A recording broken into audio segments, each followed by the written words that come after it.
Hey, it's Sean Price with the Home Team Group. And one of the common things that we're seeing right now with regards to sellers is that because this market is such a strong seller's market, sellers are thinking that they can basically put a market on the property on the market for whatever price they want to ask for. And while a lot of properties are getting multiple offers and going well above ask, there's a very strategic way that you go about getting that to happen. If you put a property on the market and you price it too high, chances are it's not going to sell. Chances are you're going to have to come down on your price, which is going to decrease demand, which is going to decrease the chances of you getting the higher than asking or the higher than market value offer price.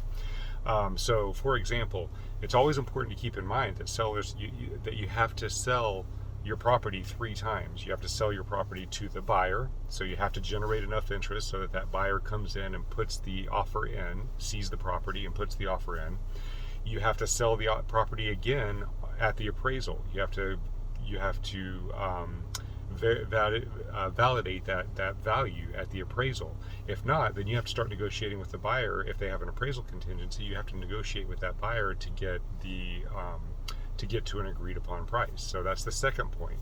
And then the third point is you also have to make it through the inspection process. Now, this is a strong seller's market, so right now most buyers are waiving the inspection process. Some buyers are waiving appraisals, but not all buyers can afford to waive appraisals. So when you're pricing your property, you have to plan strategically for this so you can get and generate enough interest so that if it does escalate above the asking price, it's with a buyer that possibly has the ability to waive the appraisal, that the appraisal isn't an issue. Because if you only have one buyer come in and you've priced your property too high and that buyer meets your sales price and then the property doesn't appraise for that value, now you've got to negotiate and you're not going to get the sales price anyway. So sellers, keep in mind, you have to sell your property three times. You have to sell it to the buyer, to the appraiser, and at the inspection. And you want to generate the level of activity to give you the best opportunity to get the most amount of money for the property. And remember, marketing on the property comes down to three main things. It comes down to the price of the property, the condition of the property, and the location. You can't control location, so price and condition have to be appropriate for each other. And then you have to have a skilled agent that knows how to get that information out there, that knows how to market that knows how to do the active marketing techniques to get those buyers in. The more traffic you generate, the higher your sales price is going to be. Okay, I hope this makes sense. If you have any questions, if you're a seller that's considering selling, this is the best time for you to get out there.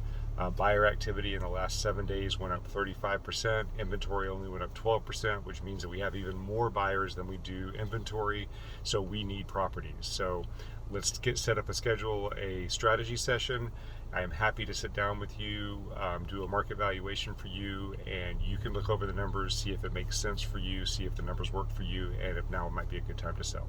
All right, everybody have a great day. We'll see you on the next video.